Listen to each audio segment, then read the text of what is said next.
estará como miembro correspondiente de nuestra institución en Colombia y presentará su discurso Retos de la Lingüística Panhispánica. Esperamos que disfruten de este importante evento. Entre las muchas vinculaciones históricas entre Colombia y Panamá, al iniciar este acto, destaco nuevamente, porque ya lo hice una vez,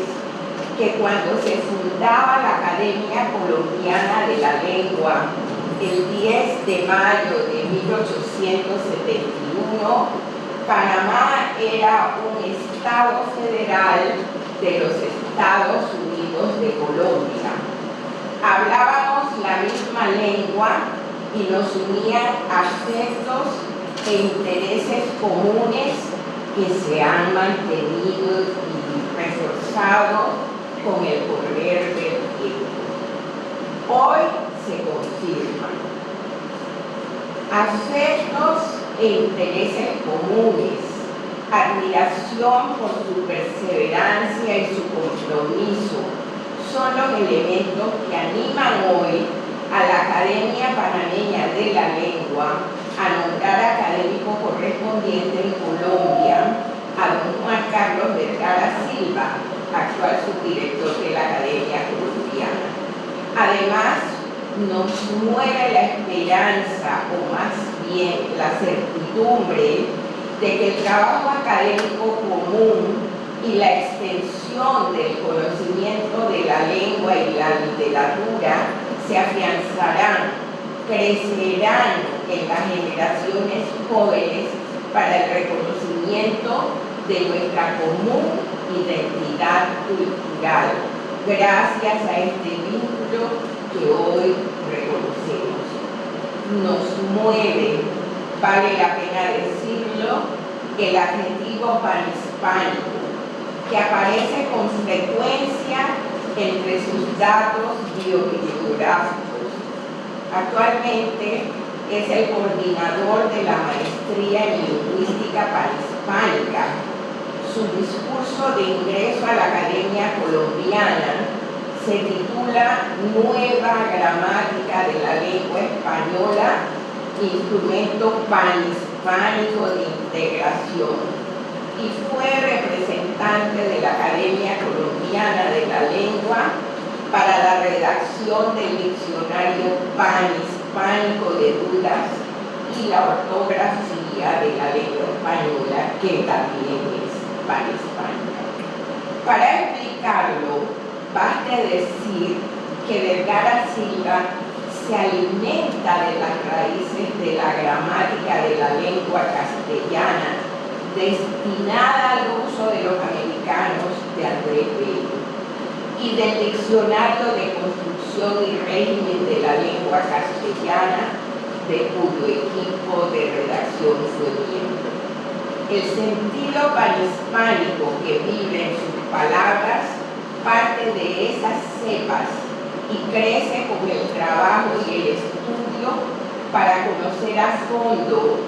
con todas sus particularidades, la huella de intereses comunes que ha quedado marcada a través del tiempo. El papel que le ha tocado cumplir a don Juan Carlos dentro de la Asociación de Academias de la Lengua, representando a su academia en el equipo que trabajó en el Diccionario Panhispánico de Dudas, en la ortografía de la lengua española y en el glosario, siendo coordinador de la Comisión Interacadémica de Caribe Continental, explican su altísima comprensión de la tarea académica. Como expresa don Francisco Javier Pérez, secretario de ASALE, estas obras en las que ha trabajado don Juan Carlos identifican la verdad de una lengua que es diversa y similar, que es unitaria y es múltiple, que es estable y y es cambiante, y que manifiesta su grandeza y expansión debido a estos caracteres de permanentes contrastes. Con alegría y con cierto orgullo damos la bienvenida a don Juan Carlos Vergara Silva para que solicite un largo aplauso. Doña Margarita Vázquez, directora de la Academia Panameña de la Lengua. Don Guillermo Sánchez Borbón, director sustituto. Don Aristides Martínez Ortega, tesorero de esta corporación. Don Rafael Candanedo. Don Aristides Rollo. Señores académicos de la Academia Panameña, profesores invitados, señoras y señores.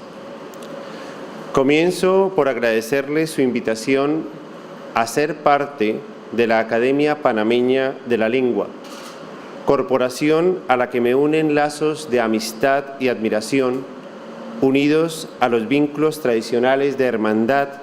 que existen entre la Academia Colombiana de la Lengua y su homóloga panameña, razón por la que considero mi incorporación como una ocasión especial para renovar los sentimientos de cooperación y solidaridad académicas alrededor de nuestra lengua que dieron origen a ambas casas de la palabra y la cultura en nuestro hermoso Caribe continental. He escogido como tema de mi discurso de recepción los retos de la lingüística panhispánica, foco de atención de las academias en las últimas décadas que bajo este lema han venido elaborando obras conjuntas e interacadémicas de alto valor para el cultivo y estudio de la lengua española, comenzando por la ortografía académica y manteniendo vigente este espíritu en el glosario de términos gramaticales, obra en curso. Don Andrés Bello, precursor del panhispanismo. Una breve historia del panhispanismo debe remontarse, como lo señalaba doña Margarita, a la figura de don Andrés Bello, busto que permanece como centinela del idioma en los jardines de esta academia y testigo de excepción en la sala José María Vergara y Vergara de la Academia Colombiana de la Lengua, símbolo indiscutible de unidad y hermandad del pensamiento panhispánico en el mundo, de las letras de habla hispana. Icono además del concepto de gramática de la libertad, acuñado por don Alfredo Matus Olivier, director de la Academia Chilena de la Lengua. En el prólogo a la gramática de la lengua castellana se registra un planteamiento lingüístico fundamental. Cito a don Andrés. El habla de un pueblo es un sistema artificial de signos que bajo muchos aspectos se diferencia de otros sistemas de la misma especie, de que se sigue que cada lengua tiene su teoría particular, su gramática. No debemos, pues, aplicar indistintamente a un idioma los principios, los términos, las analogías en que se resumen bien o mal las prácticas de otro. Esta misma palabra, idioma, está diciendo que cada lengua tiene su genio, su fisonomía, sus giros, y mal desempeñaría su oficio el gramático que, explicando la suya, se limitara a lo que ella tuviese de común con otra, o, todavía peor, que supusiera semejanzas donde no hubiese más que diferencias, y diferencias importantes, radicales. Hasta aquí, don Andrés. Esta afirmación, que buscaba liberar a nuestra gramática de los estudios latinos y del vasallaje histórico derivado de considerar que las lenguas romances eran deformaciones o degeneraciones del latín, daba piso firme a un estudio autónomo de la caracterización gramatical de la lengua española frente a la tradición latina clásica, sin desconocer sus orígenes, pero afirmando la identidad sincrónica en el siglo XIX. Podríamos decir, ciñéndolos al espíritu de don Andrés Bello, que algo similar puede decirse cuando en la actualidad las modas anglizantes pretenden imponer la gramática inglesa y sus patrones a la gramática de la lengua española, desconociendo, con palabras de don Andrés, su genio, su fisonomía y sus giros.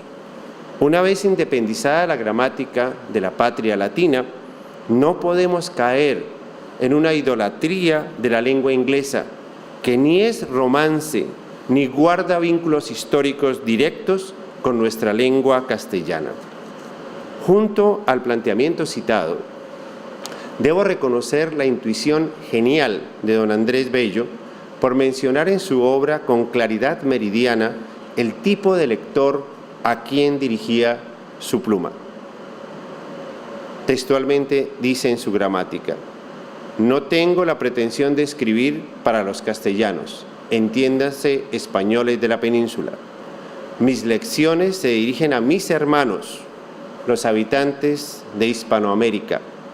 Juzgo importante la conservación de la lengua de nuestros padres en su posible pureza como un medio providencial de comunicación y un vínculo de fraternidad entre las varias naciones de origen español derramadas sobre los dos continentes. Pero no es un purismo supersticioso lo que me atrevo a recomendarles.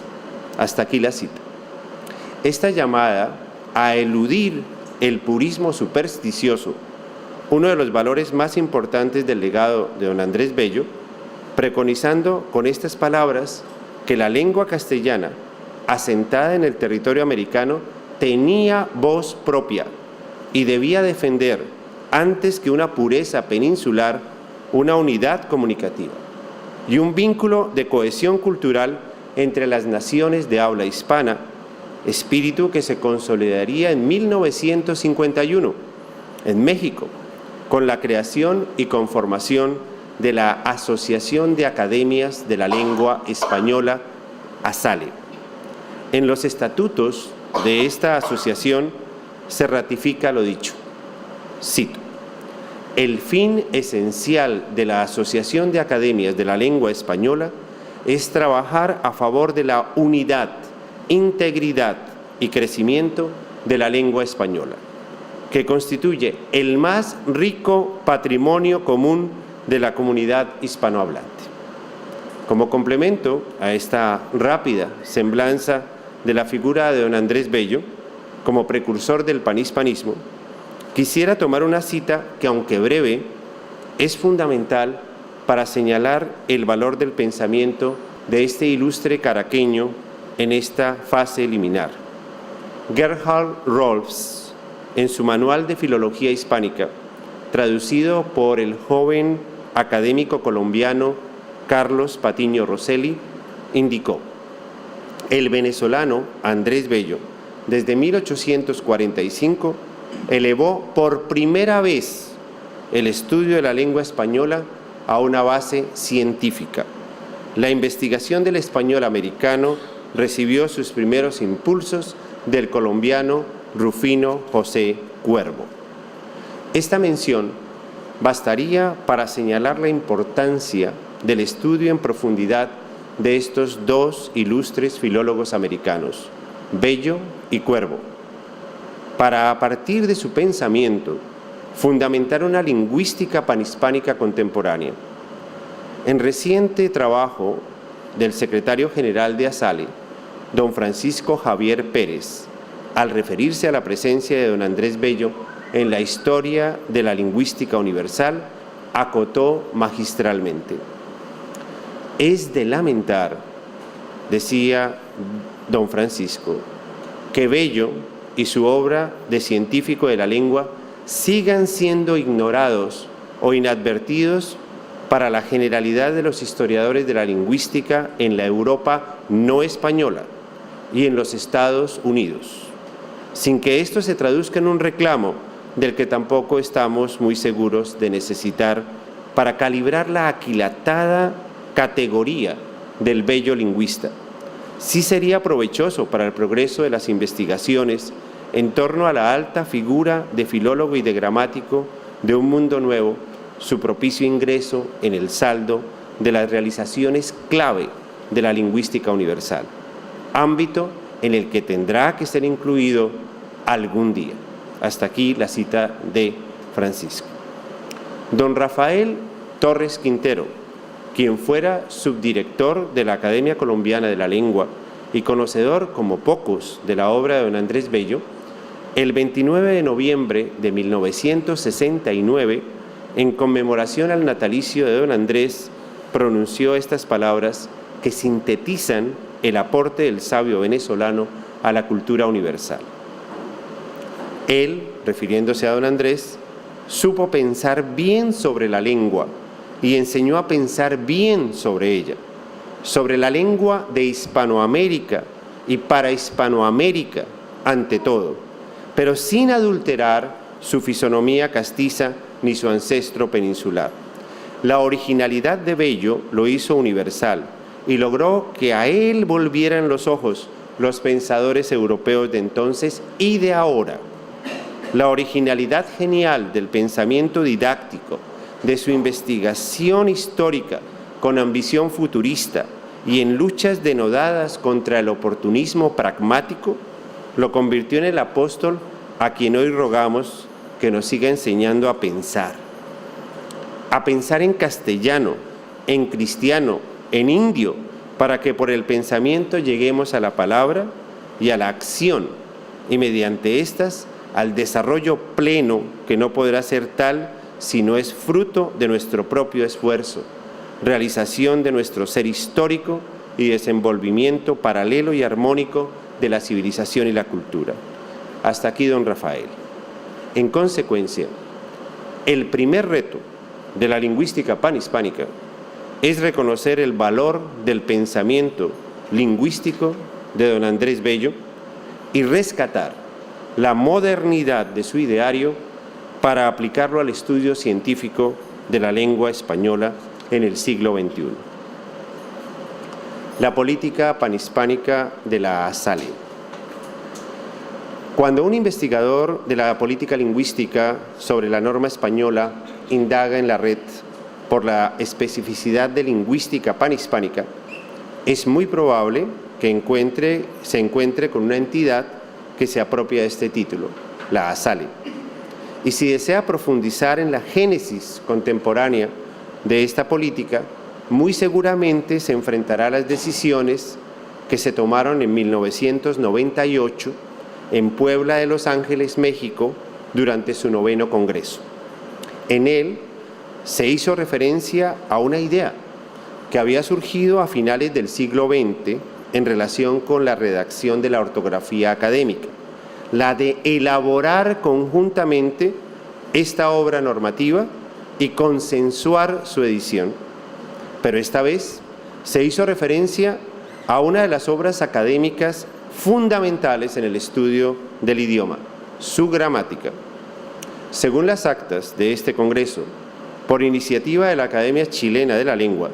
se planteó que la nueva edición de la gramática académica sería elaborada conjuntamente por todas las academias y se elegía como ponente al académico español don Ignacio Bosque. Mi participación en este proyecto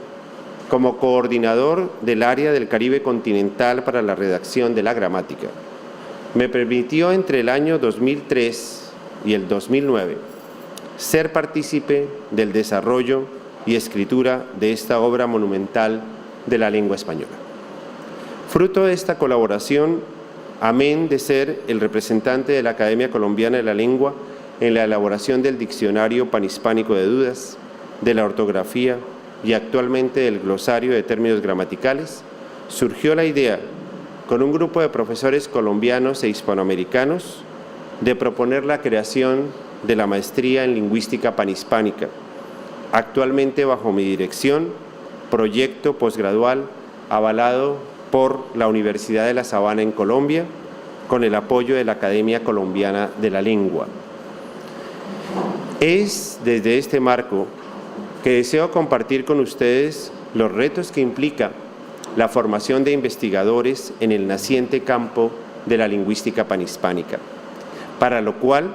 Haré referencia a estudios precursores de esta modalidad de estudio científico de la lengua española y a los logros alcanzados a la fecha por la maestría. La nueva gramática de la lengua española. La elaboración de la nueva gramática de la lengua española, que como señalé anteriormente, nació de la propuesta de la Academia Chilena de la Lengua en su versión panhispánica, generó un antes y un después en la redacción de la gramática académica que hasta 1931 había sido tarea exclusiva de la Real Academia Española. En tal sentido, la creación en 1951 de la Asociación de Academias de la Lengua Española y la urgente necesidad de unir esfuerzos en todas las academias para fundamentar y construir una gramática del español de todo el mundo, como se presentó publicitariamente en el año 2009, fue un hecho histórico de gran trascendencia para la consolidación de este magno proyecto. Cabe señalar los trabajos que precedieron esta obra, centrados en el esbozo de una nueva gramática de la lengua española, publicado en 1973, y la gramática de la lengua española de don Emilio Alarcos Llorac en 1999. Colateralmente, debemos mencionar la publicación de la gramática descriptiva de la lengua española, dirigida por don Ignacio Bosque y doña Violeta de Monte en 1999, que aportó valiosa información sobre nuestro idioma en los campos de la sintaxis y la morfología contemporáneas. Estos insumos, unidos a los aportes del ponente, del equipo redactor internacional, de los representantes de cada una de las academias de la lengua y del equipo interacadémico, conformaron una experiencia inédita en la elaboración de obras gramaticales en lengua española. La década ampliada que transcurrió desde 1998 hasta 2009 permitió una revisión del estado de los estudios gramaticales en lengua española, hecho que nos ayudó a reconocer el acervo filológico, lingüístico y cultural que converge en una gramática actual del español y a entender que el trabajo conjunto de las academias es más que la suma de sus integrantes o de sus visiones particulares, al converger en una idea concreta de panhispanidad que, en palabras de don Víctor García de la Concha, en su momento director de la Real Academia Española, nos permitió ser primus inter pares, de manera histórica, concreta y real. Las jornadas interacadémicas realizadas en España y en América aportaron numerosas ideas sobre la estructura, funcionalidad y fundamentación teórica de la gramática española, que evidenciaron luces y sombras que, como en un cuadro de Rembrandt, nos obligaba a exorcizar nuestros fantasmas sobre temas tan delicados como la extensión del componente morfológico, la integración de la fonética y la fonología, la categorización de cada uno de los capítulos, la representación de los autores citados por cada uno de los países de habla hispana, el uso de las nacientes bases de datos como el CREA, el corpus del diccionario histórico y el CORDE, además del acompañamiento del embrión del corpus del español del siglo XXI, amén del uso de las tecnologías de la información para revisar los borradores, compilar los comentarios y aunar esfuerzos para consensuar sobre temas diversos en las largas sesiones de las comisiones interacadémicas y reconocernos en nuestra unidad y en nuestra diferencia. Algunas de las novedades de la nueva gramática de la lengua española serán uno de los retos que esbozaré en esta disertación. Comienzo por la concepción de gramática normativa y descriptiva que recoge este trabajo. La gramática académica de 1931 señalaba una visión normativa del estudio del español. La nueva gramática de la lengua española amplió este enfoque al añadir la mirada descriptiva de nuestro idioma. Este hecho se refleja en el prólogo de la obra, y voy a citar el prólogo una parte. Los estudios, ya numerosos, que se han publicado sobre la historia de la gramática de la Real Academia Española han puesto de manifiesto repetidamente que si se examinan los fundamentos de cada edición, unas veces declarados y otros implícitos, se comprueba que ha existido siempre en el tratado académico cierta tensión entre teoría y norma, o entre descripción y prescripción. Unas ediciones muestran la mayor conciencia teórica de sus autores, el interés de estos por entroncar sus tratados con las gramáticas generales y, en particular, por establecer los vínculos entre las categorías lógicas y las gramáticas que caracterizan la herencia de la tradición francesa. En otras ediciones se percibe en mayor medida la conciencia prescriptiva de la academia. El reconocimiento de la presencia de un enfoque normativo y descriptivo en la nueva gramática de la lengua establece una intención de sus autores por determinar un nuevo tipo de lector de la gramática académica. Por un lado, está el lector que busca en la gramática una norma que le indique qué construcciones puede catalogar como gramaticales y cuáles no. Y por otro, está el lector que desea encontrar en esta obra la descripción de la estructura gramatical que le permite establecer pautas estructurales de construcción y régimen de su idioma. Esta combinación resulta saludable para el estudio de la lengua, ya que permite no solo constatar la norma, sino que ayuda a los investigadores lingüísticos a detectar la horma estructural que subyace a las construcciones elaboradas por los hablantes del español en toda la extensión de su geografía. Y aquí aparece la propuesta del segundo reto de la lingüística panhispánica: realizar una lectura crítica de la nueva gramática para ponderar esta justa medida entre la mirada prescriptiva y normativa y propender, junto con la descriptiva, en futuras ediciones, por un sano equilibrio que permita un incremento permanente de la comprensión de los fenómenos gramaticales a la luz de estos dos enfoques. Otro aspecto significativo y relevante de la concepción de la nueva gramática radica en su planteamiento de la norma policéntrica. Para ello retorno al prólogo de la obra. Tampoco es sencillo, dice la obra, dar respuesta a las muy diferentes cuestiones normativas que se suscitan en la gramática académica.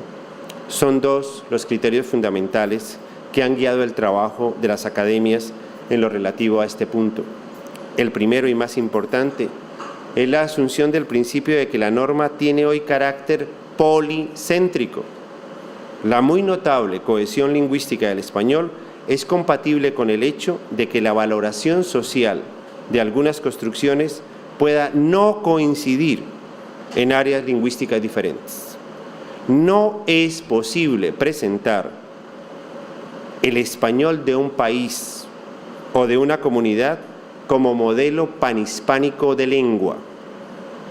Tiene, por el contrario, más sentido describir pormenorizadamente las numerosas estructuras que sean compartidas por la mayor parte de los hispanohablantes, precisando su forma, su significado, su estimación social,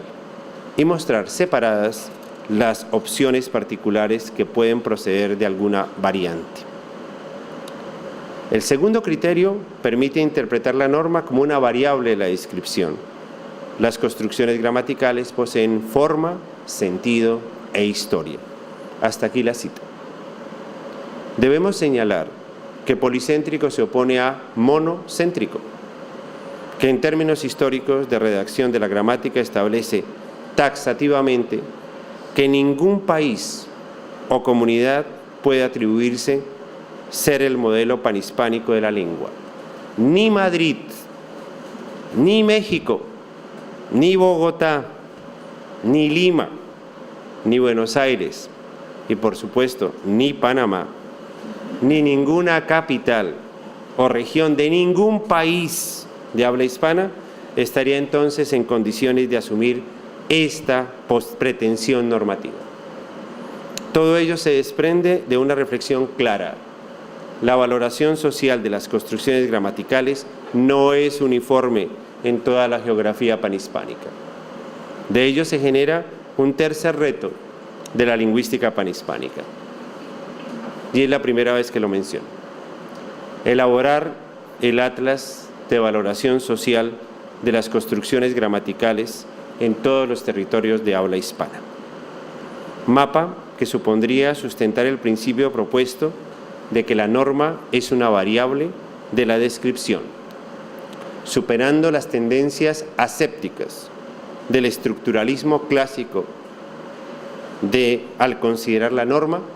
como ajena al estudio científico de la lengua, y reivindicando la propuesta del maestro Eugenio Cosseriu en el trinomio lengua, norma, habla.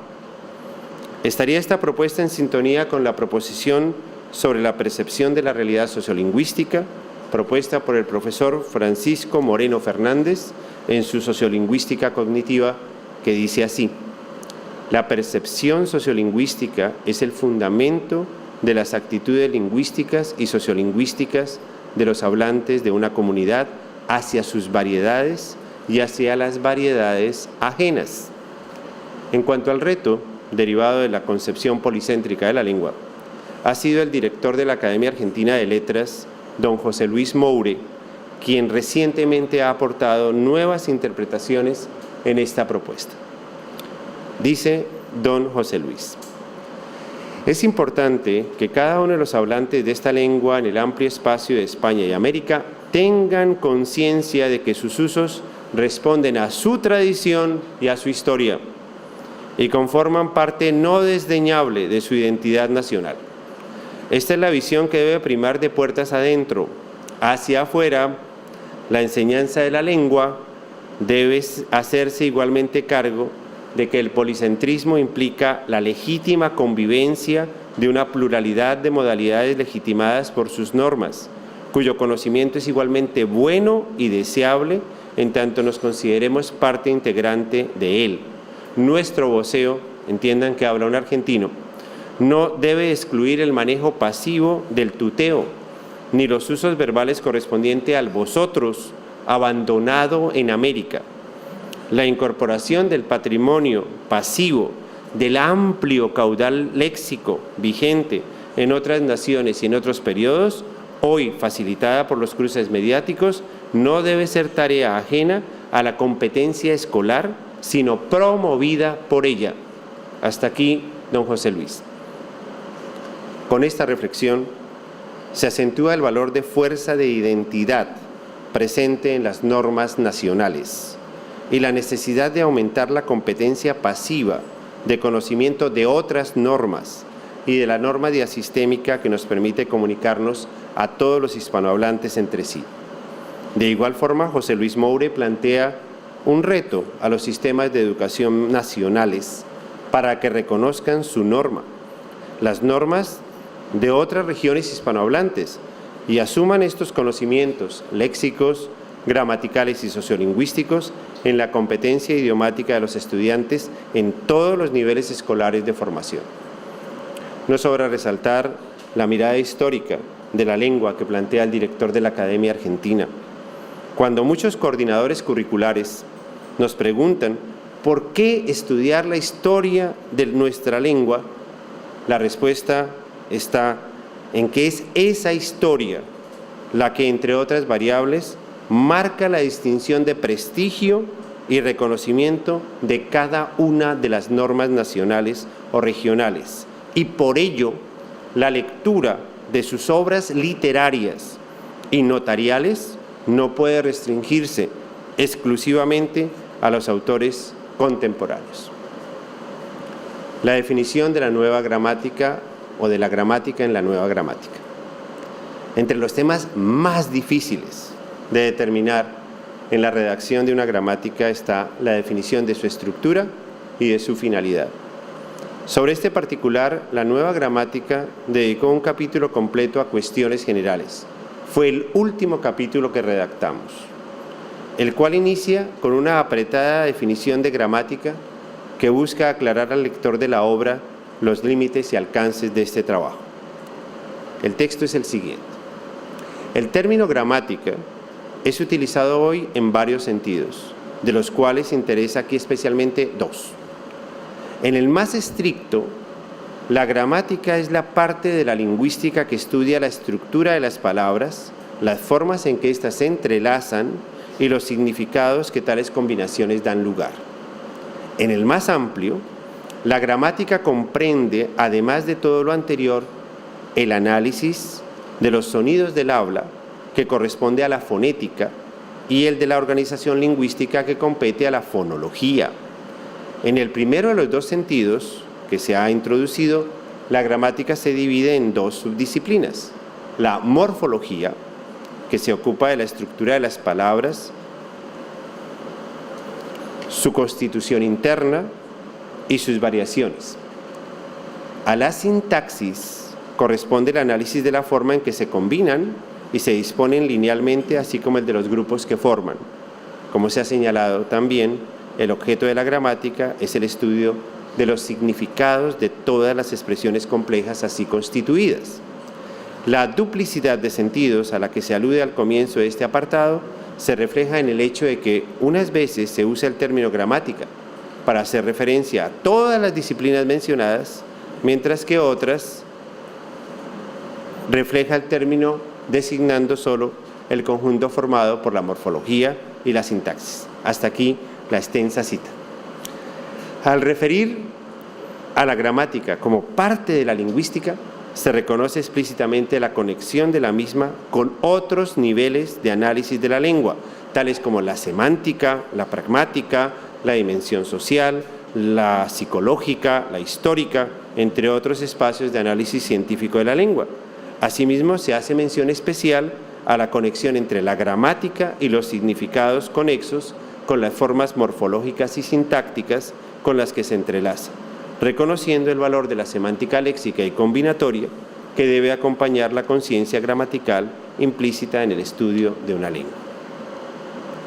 Es así como se menciona también en esta nueva gramática la gramática histórica o diacrónica, la gramática descriptiva, la gramática normativa o la gramática teórica como posibles miradas gramaticales válidas para el estudio de un idioma. Luego de este apartado, se procede a precisar las unidades y niveles de análisis que se establecieron para la redacción de la nueva gramática. Como corolario de este apartado, se abre la puerta a todos los estudiantes de la lengua española para apropiarse del contenido de la nueva gramática y trasladar sus planteamientos a nuevas obras que complementen, corrijan y actualicen los planteamientos propuestos. Esta invitación genera un tercer reto para la lingüística panhispánica: construir estos puentes que permitan la construcción de nuevas gramáticas de la lengua española, atentos a las corrientes lingüísticas contemporáneas, conectando la gramática normativa con la descriptiva y anhelando que la gramática teórica y filosófica nos lleven a un nivel explicativo de cada uno de los fenómenos analizados en la nueva gramática. Tema colateral a esta discusión se halla en la definición polémica de las divisiones de la gramática y con ello de la cuestión aún no resuelta de la determinación de las partes y funciones de la oración en la estructura gramatical. Retomo el pensamiento de don Rafael Torres Quintero, quien al aludir a la obra modernizadora de don Andrés Bello, sintetizó la complejidad presente en toda gramática al precisar las partes de la oración que sustentan su desarrollo en cada uno de sus capítulos. El diccionario de la lengua española. Es necesario reconocer la tradición lexicográfica de alta calidad que poseen los estudios sobre la lengua española, hecho reconocido no solo en la periódica elaboración del diccionario académico, sino en la reciente confección de obras lexicográficas con enfoque panhispánico, desde el Diccionario Panhispánico de Dudas hasta la última edición del Diccionario de la Lengua Española 2014, mediado por publicaciones como el Diccionario Esencial, el Diccionario del Estudiante, el Diccionario de Americanismos y el Diccionario Jurídico Panhispánico. A pesar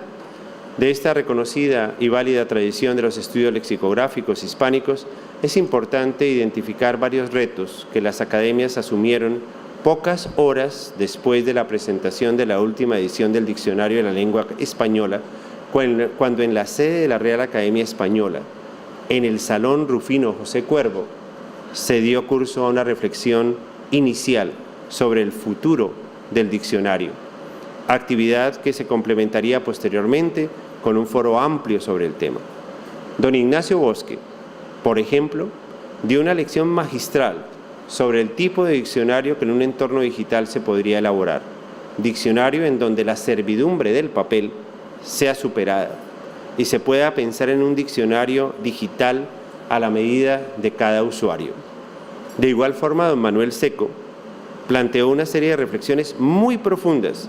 no solo sobre el diccionario del futuro, sino sobre el papel de la lexicografía en el mundo contemporáneo.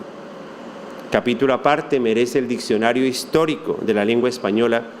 que bajo la impecable dirección de don José Antonio Pascual, con quien tuve el gusto de trabajar en el año 93, ha logrado la digitación de las papeletas y la incorporación de nuevas tecnologías para su diseño y futura realización. En el plano americano, debemos reconocer el esfuerzo de la Academia Mexicana de la Lengua y en particular de doña Concepción Compani,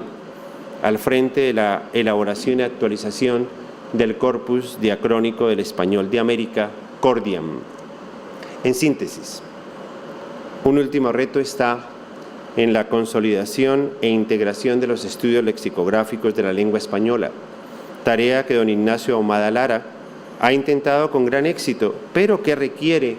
de la observación y actualización permanente de todas las academias y unidades académicas universitarias para su catalogación y seguimiento. Finalizo estas breves pero sentidas palabras con una referencia de cariño, respeto y memoria a una de las más importantes académicas de América, doña Berna Pérez Ayala de Burrell, quien desde su magisterio logró un reconocimiento en Panamá y en la SALE por su dinamismo, su sentido de compromiso con la lengua española y su gran simpatía personal. Un aplauso.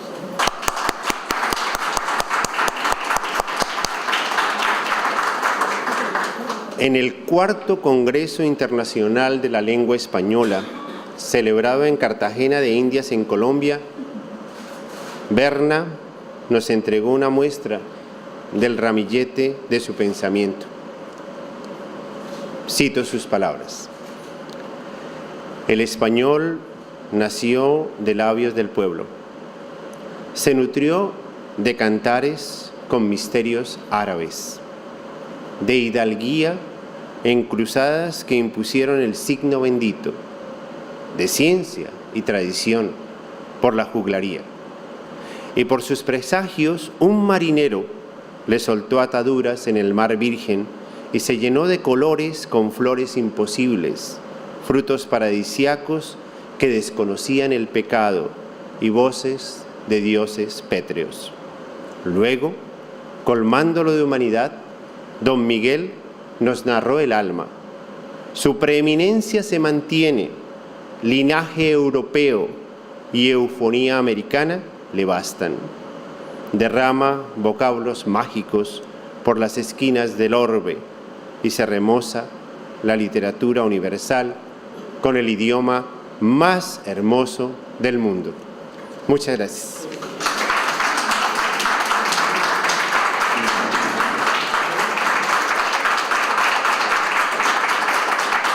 Que dice: la Academia Panameña de la Lengua, correspondiente de la Real Academia Española, en atención a los méritos intelectuales, profesionales y personales que distinguen a don Juan Carlos Vergara Silva, le confiere el nombramiento de académico correspondiente en reconocimiento a su compromiso en pro de la confirmación eficaz del carácter panhispánico de nuestro